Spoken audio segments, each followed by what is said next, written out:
Buenos días. En el día de hoy, pues voy a hablar sobre trauma ocular abierto. A propósito que vimos hace 3 semanas un paciente con un cuerpo extraño intraocular y este fin de semana también nos llegó un paciente con un trauma penetrante, pero autosellado.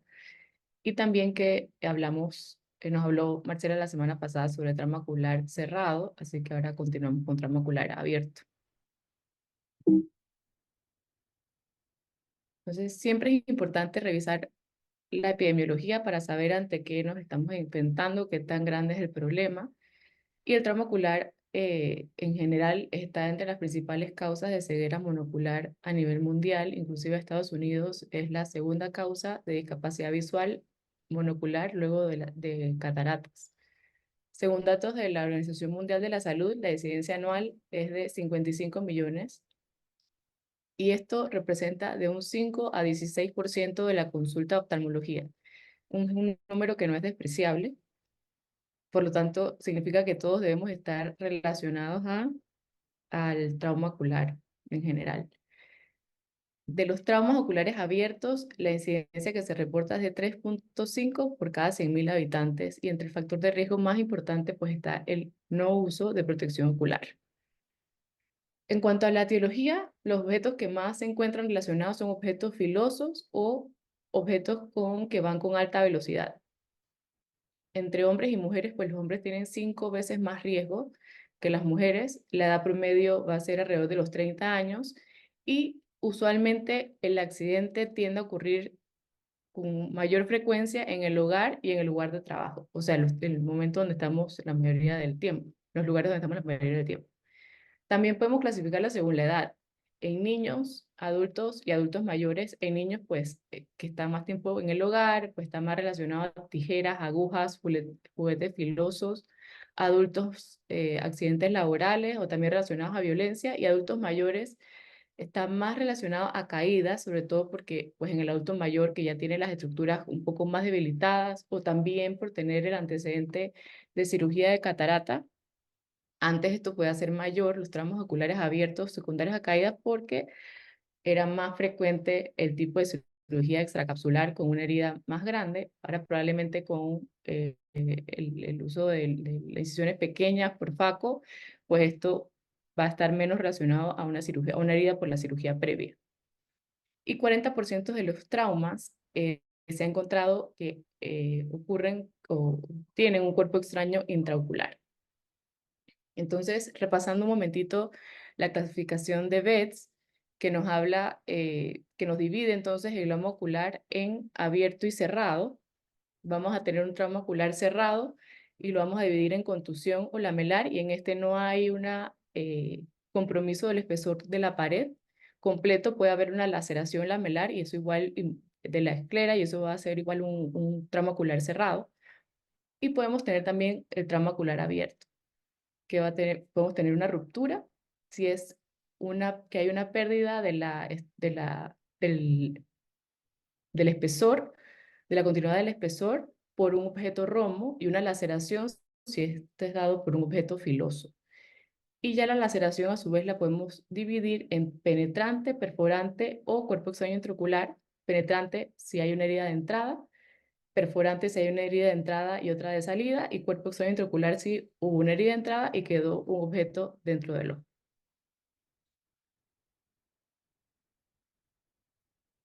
En cuanto a la parte preoperatoria, pues siempre la historia clínica va a ser importante. En los traumas oculares esto no es menos importante.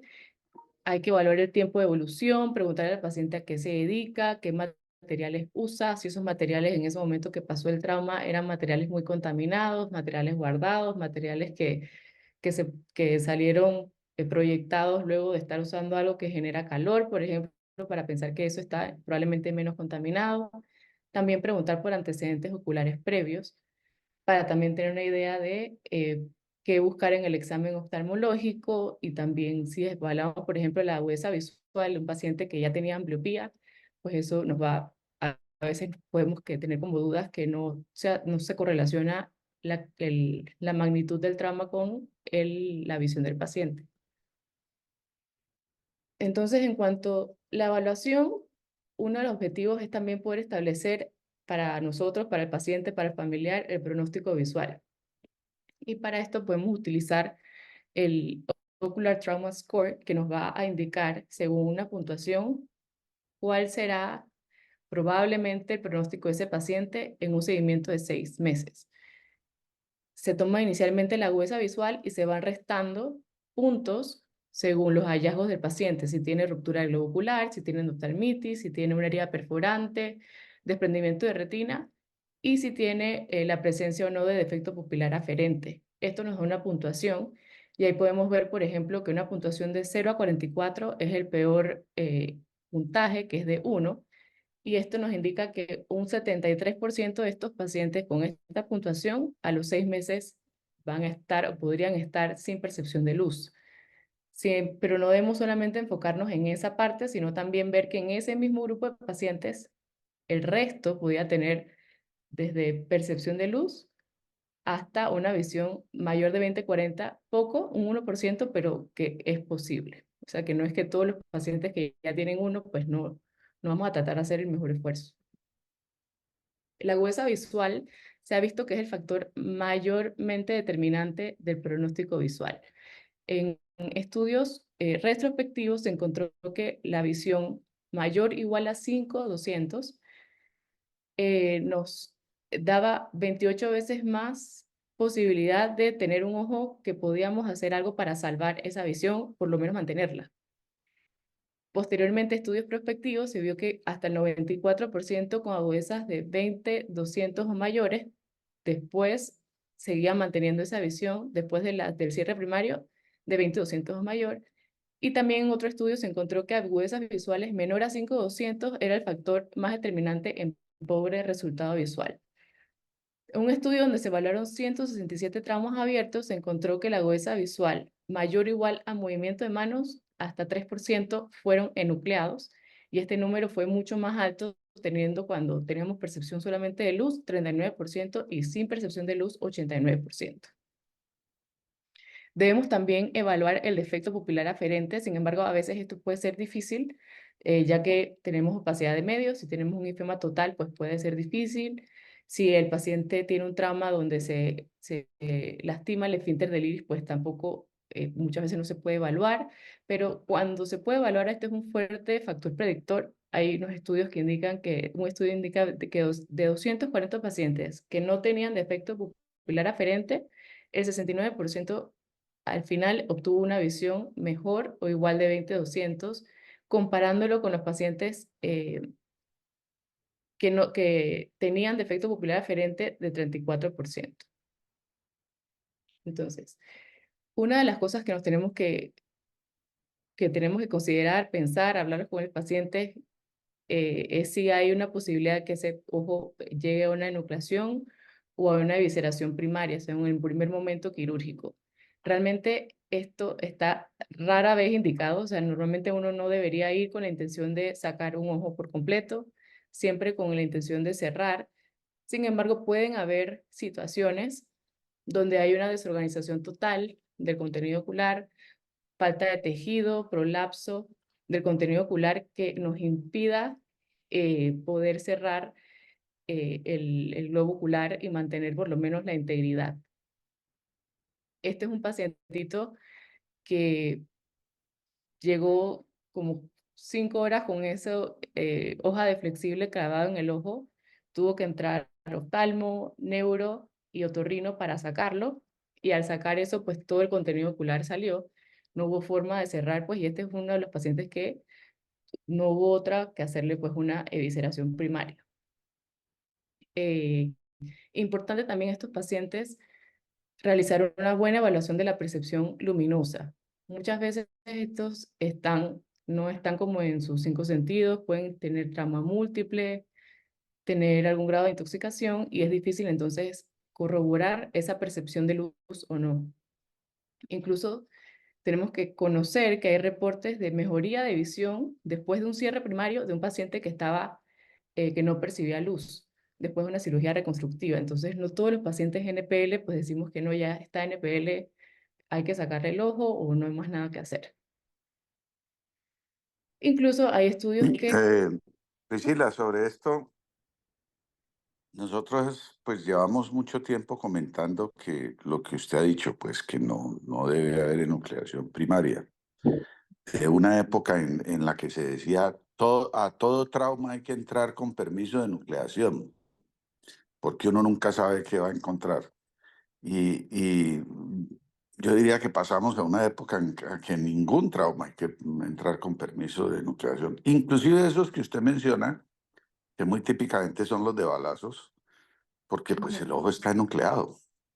Entonces, cuando usted le dice al paciente, deme un permiso para sacarle el ojo, pues lo está sometiendo a un trauma y una decisión muy difícil. Si usted le dice, no hay ojo, el ojo se perdió, ya se lo sacó el balazo o lo que sea, yo voy es a cerrarle la herida, pero el ojo se perdió, entonces no necesito, y usted hace una buena descripción de lo que encontró, usted no necesita permiso de nucleación porque usted no hizo enucleación, ¿sí? Para hacer Exacto. enucleación tenía que haber un núcleo, tenía que haber un globo, tenía que haber un ojo, y no había ojo. Usted lo que hizo fue quitar unos pedazos de esclera que quedaron ahí y afrontar heridas. Entonces, en esencia hay que cambiar ese chip. Necesito que me autorice. No, no necesito que me autorice. Si el ojo es reparable, lo reparo. Si no hay ojo, pues yo no nucleo. Yo no fui el que nucleó. Fue el trauma el que nucleó. Ok. Y casualmente tuve un paciente así hace poco que llegó con el ojo pues todo afuera y sí se le había explicado que ya estaba todo afuera, pero en el momento justo antes que lo pasaran en la camilla, que enfermería le pasa el consentimiento y le ponen no, que le van a sacar el ojo, ahí el paciente pues echó para atrás, que no se quería operar, que no quería perder su ojo y ya tuvimos que nuevamente hablar y explicarle que pues ya no tenía ojo. Por esto mismo, pues es diferente como el cómo toma la noticia si uno lo dice de esa forma, ¿no? Que le voy a sacar el ojo. Entonces, esta parte de no percepción de luz y hacer cierre, se ha visto que pacientes pueden recuperar algo de visión y puede ser que al principio la evaluación no fue buena o que había una gran opacidad de medios y que esto haya dado como una visión de no percepción de luz. En este estudio se evaluaron 167 pacientes sin percepción de luz y luego 17% después del cierre primario por lo menos tenían percepción de luz o más, algunos hasta movimiento de manos y cuenta dedos, menos, pero pues también presentaron. Y esto entonces me queda como, pues como lección y recorderis porque este paciente lo atendimos como a finales de diciembre. En mi hospital, pues es un hospital que oftalmología general es el que debe pues resolver a quien le llegue el trauma. Retinólogo hay una vez cada 5 semanas de turno, así que es como una suerte que te pase algo de retina en el momento que está el retinólogo. Lo demás es como, ya después se consulta, pero de forma de rutina, o sea, no de urgencia. Este era un fin de semana largo, feriado, y nos llegó este paciente, ojo único, 27 años, en el otro ojo había tenido un glaucoma congénito, y en este había tenido hasta catarata, ya lo habían operado y no tenía una visión perfecta, pero era la visión que le permitía funcionar. Y se cayó, se tropezó, se golpeó con un ladrillo, una historia un poco rara, pero dice que se cayó sobre un ladrillo y cayó de frente y nos llevó así. Este paciente estaba sin percepción de luz y ahí como podemos ver tiene casi que la mitad de la retina expuesta, también un prolapso de la uvea. Hicimos cierre de herida, habían pedazos de retina que simplemente al tocarlo se iban como desprendiendo porque también tenía como 10 horas de estar ahí dando vueltas. Hicimos el cierre de la herida, ese paciente estaba NPL, se le explicó, fueron los familiares, solamente lo vi al día siguiente y ya luego no lo vimos más. Y un mes y medio después, justo antes de venir para acá, conversando con una retinóloga, me dice que que operó un paciente que ustedes vieron, que estaba PL. Y ahora lo operé, le falta la mitad de la retina, pero pues está en movimiento de manos y está contento, dice que ve. Entonces eso, pues yo le expliqué al doctor, estaba NPL, no había retina, pero ella es una, pues por suerte pude conversar con ella y explicarle cómo fuera el panorama de ese paciente, pero pues en efecto sí puede mejorar la visión y eso es un paciente con ojo único, así que realmente se debía hacer un poquito más y queda como de experiencia. Entonces, en cuanto a la evaluación preoperatoria, pues es importante realizar una evaluación de la extensión de la lesión. Hay veces que puede ser difícil y debemos como utilizar un separador. Sin embargo, si es un trauma muy abierto y hacemos fuerza, podemos hacer más daño que de lo que estamos logrando con la evaluación. Si es muy difícil esa evaluación, que no podemos ver la extensión, pues esa exploración se debe hacer en el quirófano. Otro tema importante es sospechar de rupturas escolares ocultas. Si tenemos un trauma ocular, pues la valoración de estas heridas puede ser difícil, ya que la biomicroscopía es limitada, no podemos llegar hasta la parte de atrás. Aparte del paciente puede tener una quemosis, una hemorragia subconjuntival importante, edema, ifema, y el ifema que tiene en cámara anterior puede que no nos permita ver si la cámara está más amplia, que eso es otra cosa que nos podría hacer sospechar de una ruptura escleral. Es importante saber que la presión intraocular normal o elevada no nos va a descartar que tengamos una ruptura escleral, porque sabemos que usualmente puede estar hipotónico ese ojo, pero pues tenerla normal o elevada no me lo descarta. Podemos ayudarnos con ecografía a ver si encontramos bandas vítreas hacia las donde estuvieran las heridas, o en una tomografía y pudiéramos ver el signo de una llanta flat, le llaman, de flat tire. También tenemos que sospechar, según la historia, si tenemos presencia de cuerpo extraño intraocular. Lo ideal sería pues verlo de una identificación directa, sentar al paciente, poner la lupa, ponerse el oftalmoscopio y lograr ver cuerpo extraño. Sin embargo, muchas veces este no es el panorama, el paciente tiene una hemorragia vítrea, una catarata que no se logra ver. Incluso a veces no se ve ni siquiera una herida de entrada, o sea, es difícil encontrar una herida de entrada, así que realmente el examen en la biomicroscopía es importante ver si vemos una alteración del iris, ver bien detalladamente el cristalino, la cápsula, si hay un indicio de que por ahí pasó un cuerpo extraño. Podemos utilizar la ecografía como, como método para buscar el cuerpo extraño. Importante hacerlo en todos los cortes, en todos los meridianos, tanto transverso como longitudinal. Sin embargo, el CAT, la tomografía, es el estudio de elección. Porque la ecografía, casualmente el paciente que vimos con la doctora Endo, un paciente con cuerpo extraño intraocular, pero tenía un mes de evolución, lo vimos, traía un ultrasonido que decía que no tenía cuerpo extraño. Sin embargo, el cuerpo extraño, cuando se hizo el CAT, estaba, y no lo veíamos en el examen físico, pero la historia era altamente sugestiva. Por eso se le pidió nuevamente otro estudio, que fue esta vez el CAT, y el estudio demostró un cuerpo extraño, pero estaba intralenticular, y por eso probablemente con el ultrasonido no se logró detectar. Entonces, las ventajas de la tomografía, pues que el paciente no requiere tanta cooperación, podemos tener medios, evaluar objetos radiolucentes o radioopacos, tenemos las unidades de Hounsfield que nos ayudan como a identificar mejor el cuerpo, el tipo de cuerpo extraño, limitaciones que también nos puede producir artefacto, sobre todo esto va a ser importante cuando los cuerpos extraños están muy cercanos, como intraesclerales, intrarretinales, que no podemos definir su ubicación justo en esa área porque pues no se ve con detalle. Y recordando que la resonancia magnética en estos casos está contraindicado.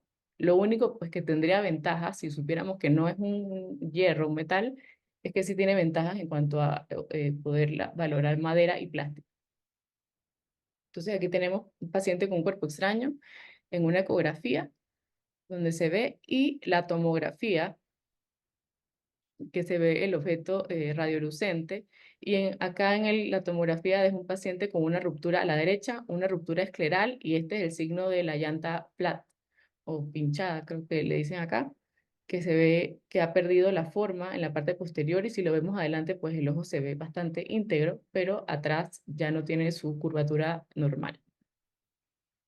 En cuanto a las reparaciones de herida, pues el concepto principal es regresar la integridad de la estructura y para esto debemos lograr un cierre hermético y los principios pues generales son de cierre pues la córnea con puntos de nylon de acero, herida escleral con Vicryl 7.0 generalmente, y cuando tenemos una herida corneoescleral recordar que idealmente se inicia por el limbo para poder lograr una estabilidad en el globo y luego entonces proceder ya sea a la córnea o a la esclera.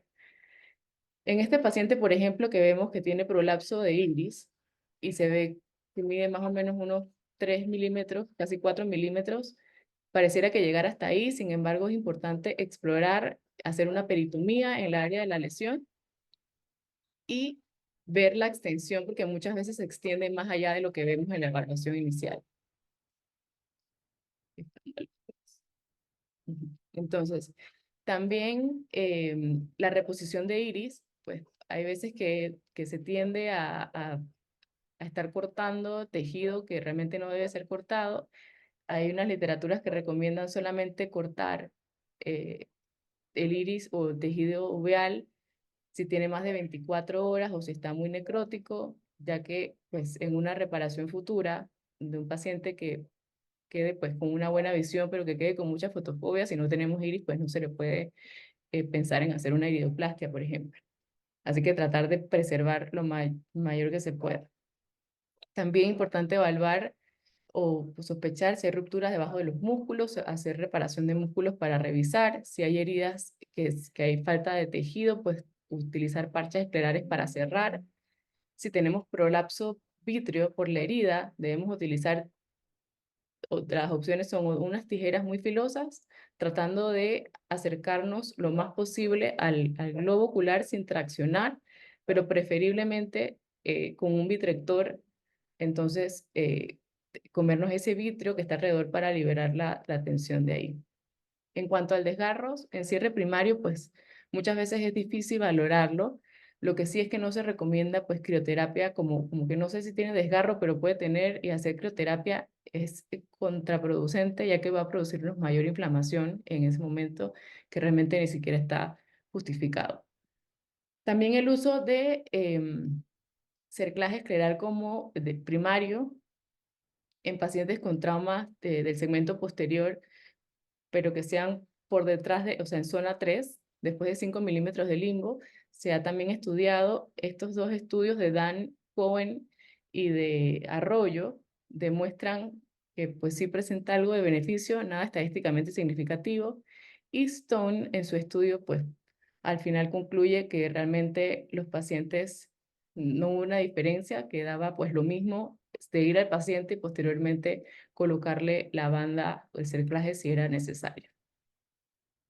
En cuanto a cuerpo extraño intraocular, pues sabemos que es una entidad que pues sabemos que pasa y que requiere una atención urgente. Y esto de urgente es por varias características. Una, que causa una inflamación, el mismo cuerpo extraño puede causar como a formar una cápsula fibrosa y esto puede producir mayor dificultad para eh, liberarlo y realizar la vitrectomía y separar. Los cuerpos extraños muchas veces son metálicos y contienen hierro o cobre, y esto puede darme un mayor daño a las estructuras, producirme, por ejemplo, una siderosis bulbi. Y también la endoftalmitis traumática, y entre estos el germen mayormente aislado es el Bacillus cereus, que es por lo general un tanto agresivo. Entonces, pues esta es la parte donde vemos como el lado de lo urgente y por qué es urgente. Sin embargo, hay situaciones que podrían justificarse en tener un retraso en el retiro. Primero, pues lo más frecuente es una falta de recursos especializados, ya sea del instrumental, porque pues para un cierre de heridas generalmente es una bandeja pues común de trauma ocular, pero para un cuerpo extraño intraocular usualmente se utilizan otros instrumentos que voy ahorita a hablarles, y esto puede estar limitado en, por ejemplo, en un momento de una urgencia en la madrugada, así que muchas veces esto puede hacer que se corra el tiempo de donde se extraiga el cuerpo extraño, y también falta del cirujano, o si tenemos un cirujano que no tenga, cirujano de retina, que no tenga la experiencia necesaria, que no se sienta cómodo, o paciente sistémicamente inestable. Entonces, en estos casos, uno podría, pues, para beneficio del paciente, si va a estar mejor teniendo un cirujano con un apoyo de otro cirujano o tener el mejor ambiente quirúrgico.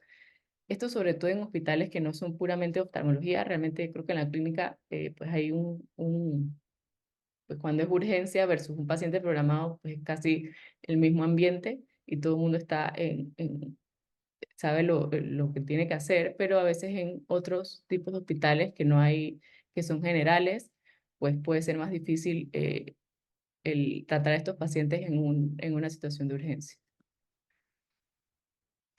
La parte de la endoftalmitis y cuerpo extraño intraocular, pues es el temor mayor de que tenemos con estos pacientes. Sin embargo, hay estudios con el advenimiento de antibióticos que nos hablan que tanto podría esperar una intervención en estos casos. En este estudio de los pacientes de la guerra de Irak, se evaluaron por 331 días después de operados. O sea, fue un seguimiento de más o menos 6 meses. Y estos pacientes lo que se hizo fue que tenían un cuerpo extraño intraocular y se les inició antibióticos de forma inmediata. No todos se pudieron remover de forma tan temprana. La media en que le removieron el cuerpo extraño fue de 21 días.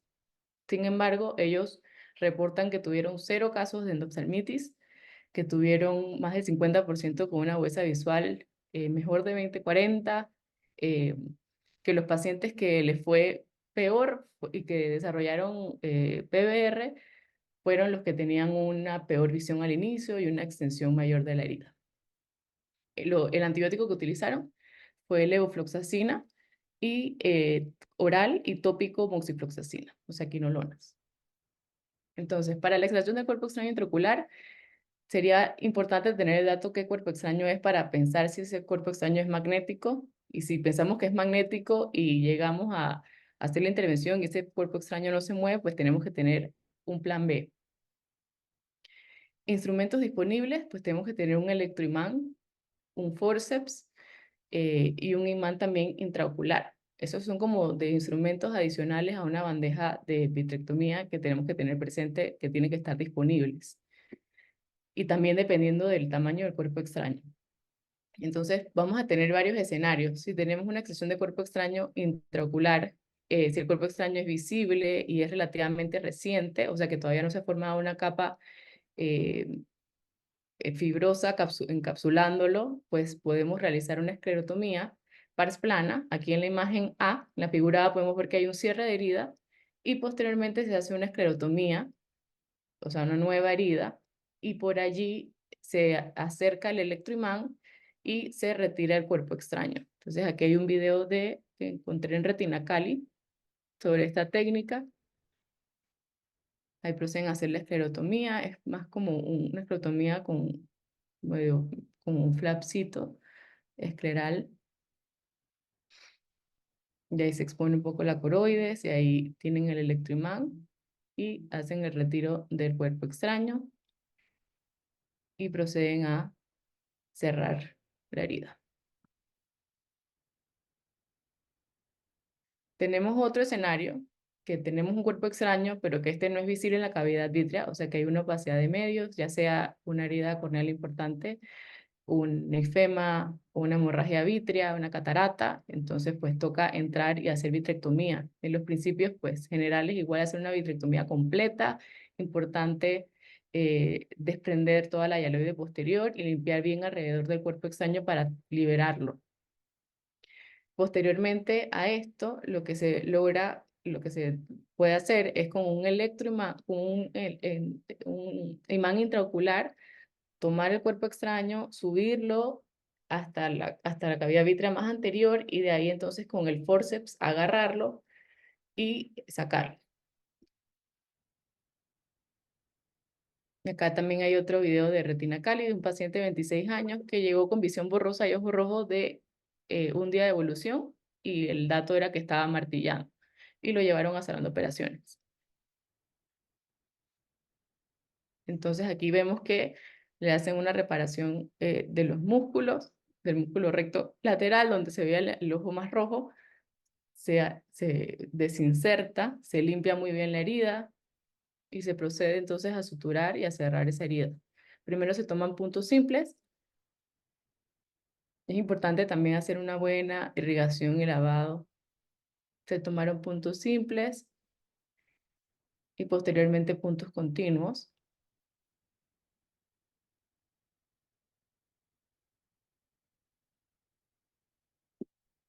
De ahí se procedió a hacer la vitrectomía Ahí podemos ver el cuerpo extraño intraocular que se ve relativamente grande, se libera todo el vitrio que está alrededor sosteniéndolo.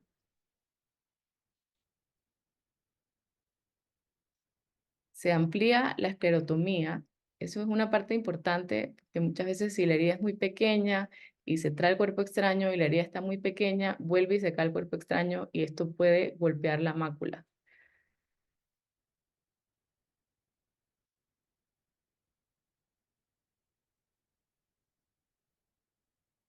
Se ha usado también el perfluorocarbono como forma como de proteger la mácula, pero realmente el cuerpo extraño va a ser más pesado, así que no hay tanta como utilidad, probablemente más como paz mental que la real utilidad por el tema del peso, que esto es más pesado que el perfluoro.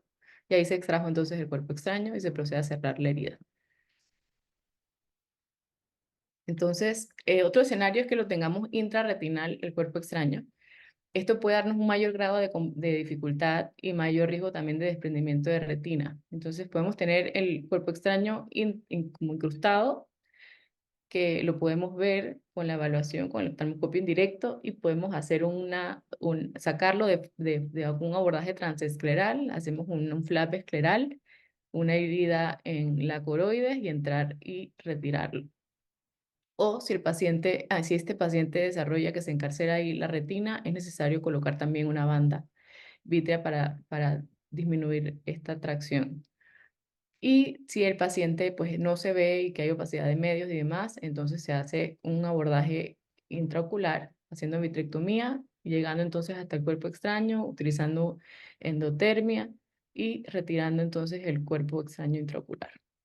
Entonces, como consideraciones a tener en este tipo de maniobras de extracción, pues primero es importantísimo realizar un buen desprendimiento de la hialoides posterior o verificar si ya tiene un DBP previo, verificar que esté desprendida, ya que de las complicaciones frecuentes va a ser la tracción o formación de membrana epirretiniana. En estudios mucho más viejos, 1982, hasta 90% de los pacientes desarrollaron una membrana epirretiniana después de una cirugía de vitrectomía por cuerpo extraño intraocular. Ya en estudios menos viejos, más recientes, solamente un 25% desarrolló membrana hiperretiniana. Otro tema controversial es si hacer láser o no en los desgarros en el sitio de los cuerpos, de donde está el cuerpo extraño. Tanto antes de retirar el cuerpo extraño como hacer una barrerita antes y después hacer láser y esto, pues, el lado que está en contra, por así decirlo, es que, pues, indican que la inflamación del mismo cuerpo extraño como tal va a generar una adhesión en esa área de la retina y que no es necesario. Otro tema que no está, que pues es como que no hay un estudio que determine si realmente es de una importancia estadística, es el uso de banda escleral profiláctica, o sea, que no se necesita en ese momento, sino que se la pongo por si acaso. No hay estudios que lo avalen, o sea, que nos den una, es como también controversial dependiendo del cirujano, y el cuerpo extraño intraocular cuando son muy grandes, pues preferiblemente hacer un túnel escleral o también considerar sacarlo por una incisión limbal, ya que la herida escleral, la esclerotomía sería demasiado grande. Y con heridas corneales con opacidad eh, importante, por ejemplo, traumas con heridas de estas de forma como de estrellas que tienen mucho edema y que no permiten realizar una adecuada vitrectomía, se puede considerar vitrectomía incluso a cielo abierto. En cuanto a los traumas perforantes, que es cuando tenemos una herida de entrada y otra de salida, representan hasta el 4.4% de los traumas abiertos. Anteriormente al advenimiento de la vitrectomía, este tipo de traumas tenían un muy mal pronóstico por los tipos de desprendimiento que hacían, porque vimos en la imagen el grado de formación de la banda que se puede llegar a formar. Estudios experimentales han demostrado que el cierre escleral ocurre a los 7 días después de una herida. Entonces, de aquí viene el movimiento de cirujanos que prefieren esperar hasta 7 días para entrar a realizar una vitrectomía, ya que antes de los 7 días, pues esa herida va a permanecer abierta. No tenemos todavía un cierre hermético. Sí se recomienda del momento, igual que un trauma penetrante, hacer el cierre de herida primario de la herida anterior lo antes posible. Y otra opción de tratamiento es durante la cirugía hacer una corioretinectomía, que consiste en quitar entonces como la retina del área donde estaba la perforación, ese pedacito, y un pedazo de coroides y aplicar diatermia. En cuanto a la hemorragia vítrea y el desprendimiento de retina, pues las heridas más severas suelen involucrar el polo posterior. Y hay factores que están fuertemente relacionados a un peor pronóstico visual, entre esos, como ya mencioné antes, el defecto pupilar aferente. Si la herida escleral está posterior a la inserción de los músculos, si es una herida muy grande, sobre todo más de 10 milímetros, si hay hemorragia vítrea. También se ha visto que hay una pérdida funcional y esto puede darnos pues, un daño aparte de estructural, realmente es en la función del cuerpo ciliar y esta disfunción nos puede eh, hacer una proliferación fibrovascular y fibroglial y esto se ve mucho más en pacientes con hemorragia vítrea y cuando tienen una laceración del cuerpo ciliar. En un estudio realizado por Strajewski de 893 pacientes con trauma ocular abierto, 29% tuvieron desprendimiento de retina. De estos 29%, este 29%, el 27% lo desarrolló a las 24 horas después del trauma ocular, que se encontró a las 47, el 47% a la semana y 72% se detectó al mes. Y los factores más importantes eran la hemorragia vítrea, la mayor extensión y la peor agudeza visual. Entonces hay una importancia de la hemorragia vítrea en la patofisiología del desprendimiento de retina. En el 72, Coles y Hayek, es a lo que se le atribuye el uso de vitrectomía en traumas penetrantes, que primero lo describieron, realizaron exámenes en ojos que fueron enucleados y se encontró que en nada de tiempo estos ojos desarrollaban tejidos fibroblásticos en zonas donde estaban las hemorragias vítreas.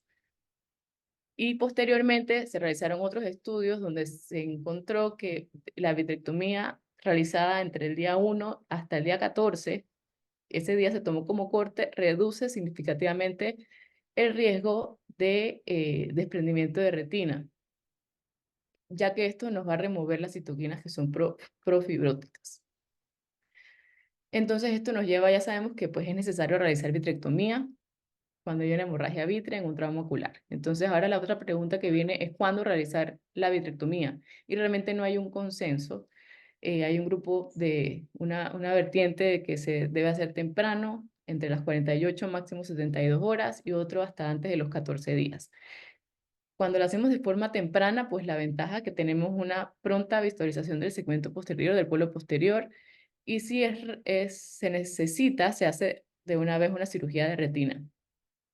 También se disminuye el riesgo de encarcelamiento y que todo se logra hacer en un solo tiempo quirúrgico, o sea, no primero cierre de herida y después entonces la cirugía de retina o de vitrectomía por hemorragia. Al realizar las 72 horas, ¿qué beneficio nos podría dar? Pues que se pueden hacer como estudios adicionales para, más que nada, para el pronóstico del paciente, poder hablar de un pronóstico, una consejería, tener un mejor plan. Y estos estudios podrían ser ecografías o una electrofisiología. Y también, pues, hablan de que nos puede ayudar con un mejor ambiente que un momento de un ambiente de cuarto de urgencias. Y otro vertiente está entonces en retrasar, pues lo que apoyan esta parte de retrasar es como por disminuir riesgo de complicaciones importantes como desprendimiento coroideo hemorrágico o una hemorragia interoperatoria que sea incontrolable o difícilmente controlable. Al final no hay consenso de cuándo, lo que sí hay consenso es que no más de 14 días, o sea, no más de 2 semanas. Y las metas que tenemos cuando realizamos la vitrectomía es quitar la opacidad de los medios, o sea, para poder examinar todo el polo posterior, remover el sitio de la laceración donde ocurrió la herida, realizar un buen desprendimiento del vítreo posterior y, identificar desgarros o desprendimiento de retina y poder tratarlos. Entonces, cuando estamos ante la cirugía, debemos preguntarnos si hay presencia o ausencia de desprendimiento corroideo hemorrágico, y esto lo podemos corroborar antes con una ecografía. Si hay, pues hay que hacer drenaje y colocar una canal de infusión de 6 milímetros y verificar. Normalmente siempre se verifica, pero acá, pues, con más razón hay que verificar. Hay que decidir también por dónde iniciar la cirugía, si es por vía pars plana o limbar, y esto va a depender si tenemos opacidad de medios, por ejemplo, si no podemos ver por la catarata o si tenemos una hemorragia, un ifema, entonces puede ser que iniciemos primero por la herida limbar. También los trócares juegan un papel, ya que recordemos que estamos ante la situación de que es una herida que probablemente tiene suturas, ya sea corneales o esclerales, y los trócares más pequeños, de 25, suelen tener que hacer una mayor presión para introducirlo y esto puede pues, no ser tan bueno en el contexto de un trauma ocular abierto reciente. También la decisión de remover o no el cristalino y realizar vitrectomía completa, inspeccionar y tratar los desgarros. En cuanto tenemos desprendimiento de retina, pues al igual que en los casos de desprendimiento de todos los casos, pues liberar tracciones tangenciales y anteroposteriores y hay que considerar banda escleral si tenemos tracciones o PBR y realizar también retinectomía. Una como complicación frecuente que podemos tener en traumas oculares y a veces difícil es las hemorragias, o sea que un paciente esté sangrando y que no pare de sangrar.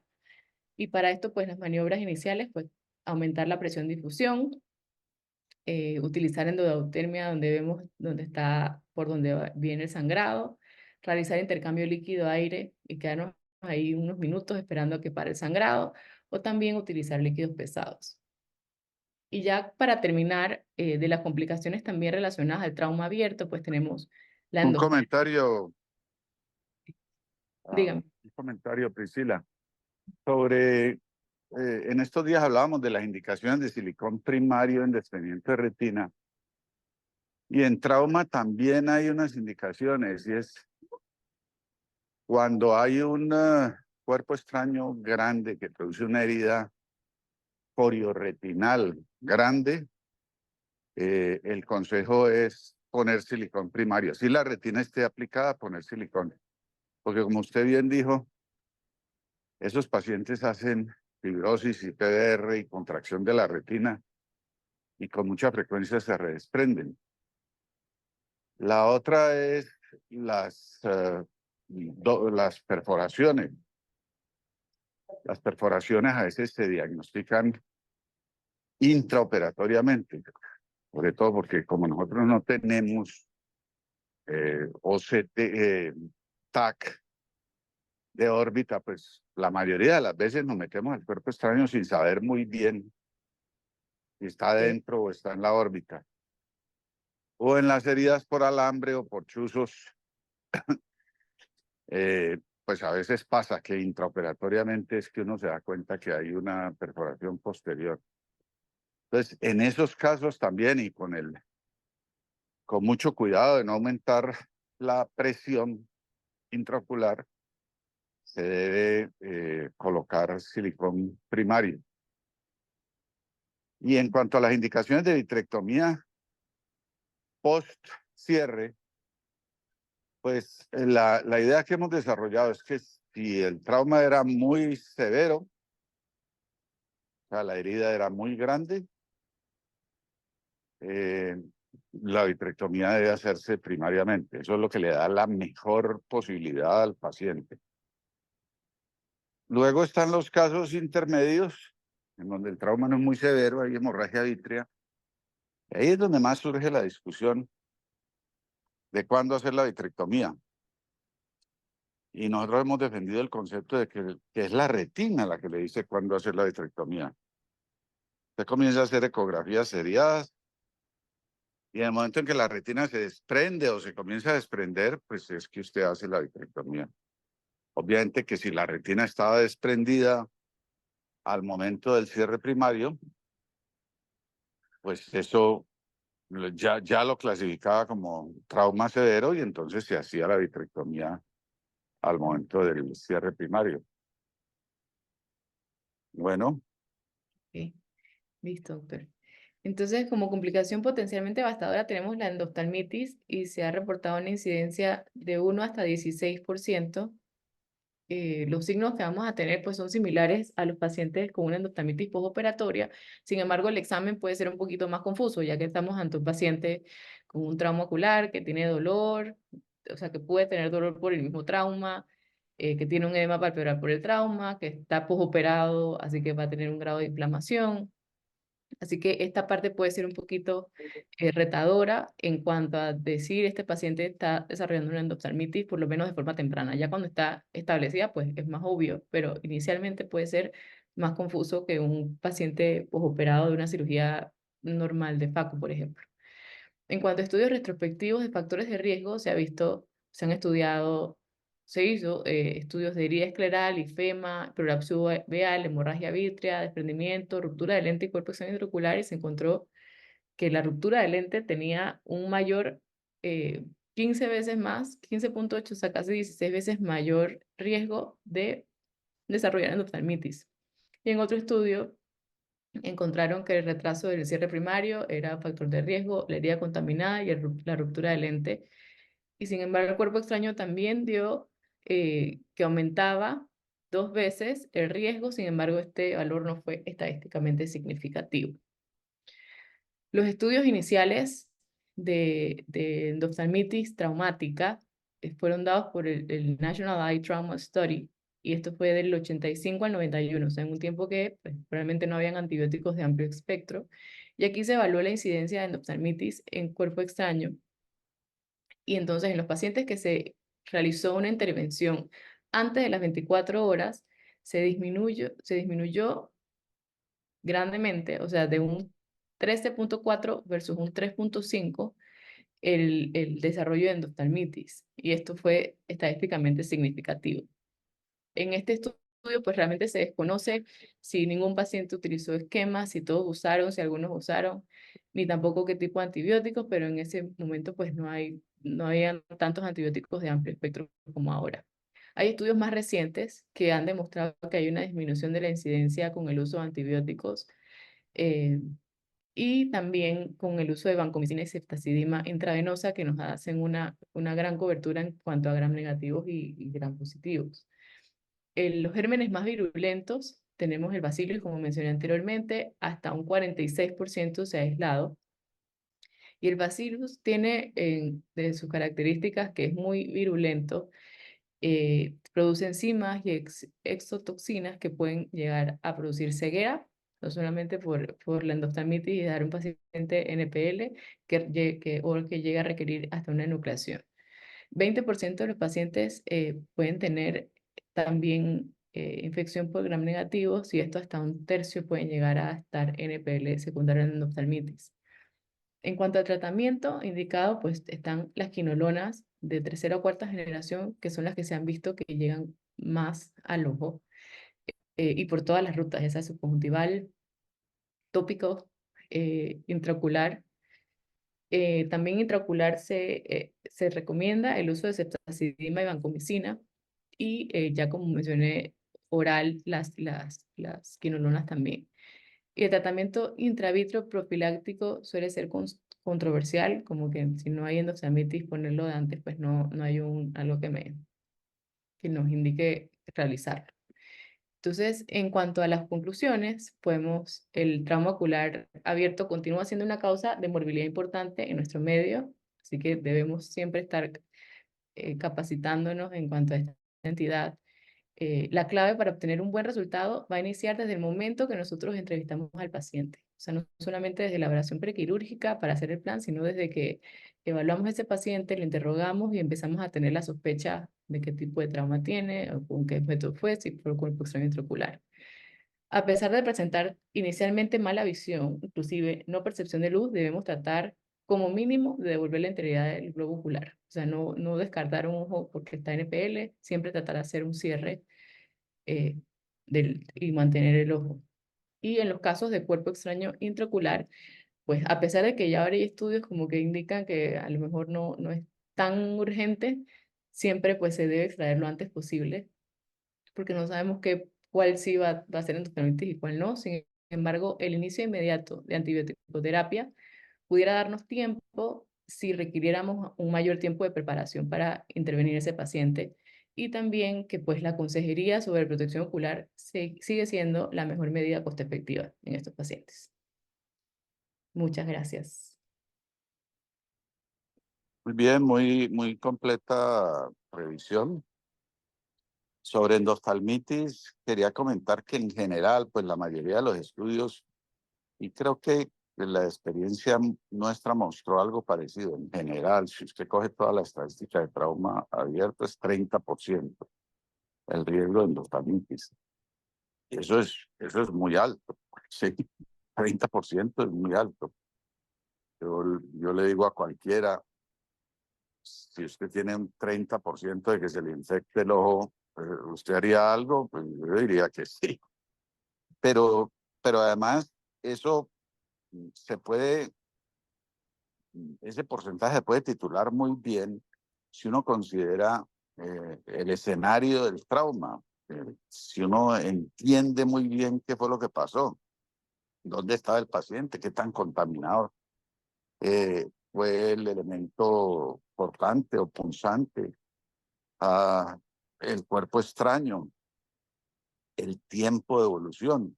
Obviamente, a más tiempo, más riesgo. Entonces, yo diría que exceptuando el trauma con esquila metálica de alta velocidad, que usualmente vienen estériles, vienen calientes, y que haya pasado ya unos días, consideramos todos los traumas como infectados. Esa es la política que tenemos y todo trauma ocular abierto se trata como si fuera una endostalmitis. Eh, si se entra a hacer vitrectomía con antibióticos en la infusión, toma de muestras para cultivos y eso pues le va a evitar un porcentaje o le va a reducir significativamente pues los efectos terribles que representan una endoftalmitis post-trauma. Pues esa es una conducta que hemos adoptado y creo que nos funciona muy bien, obviamente no en todos los casos, porque depende, el tiempo es crítico y, el patógeno, ¿no? Es crítico. Si se metió un patógeno muy agresivo, pues la cosa es mucho más rápida. Y por eso la vigilancia en el posoperatorio pues tiene que ser muy estricta, muy cercana, inicialmente muy cercana, porque un ojo que sigue rojo, que sigue inflamado, que sigue doliendo, pues probablemente te dice que no le has logrado pegar al antibiótico, no has logrado controlar el germen. Pero sí yo recomiendo, con muy pocas excepciones, que un trauma abierto se trate como una endoftalmitis. Ok, si hay otros comentarios o preguntas.